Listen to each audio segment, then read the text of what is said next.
why we can't and you shouldn't install asphalt shingles onto an existing cedar shake roof. These are the individual slabs of wood that make up a cedar shake roof. This is flimsy and cannot hold the same weight a piece of plywood can. So let's do a little test to show you. This cedar shake, it held, but the problem is this is so flimsy that it's very easy to rip out this shingle. If we did this on a piece of plywood, you can already see it's tougher to get in there.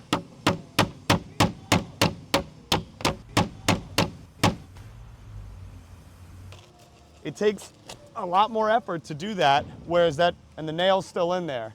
So the shingle ripped, but the nail didn't come out. With this guy, the nail just popped right out. This is very flimsy. Whereas I cannot do that same thing with a plywood board. I have to use my knee. If a contractor installs an asphalt shingle onto existing cedar shake decking, those shingles are a lot more vulnerable to like a heavy wind coming in and ripping at the roof, trying to rip the shingles away. Shingles on top of cedar shake decking, no bueno. Rip the cedar shake off. Let's install all new plywood decking.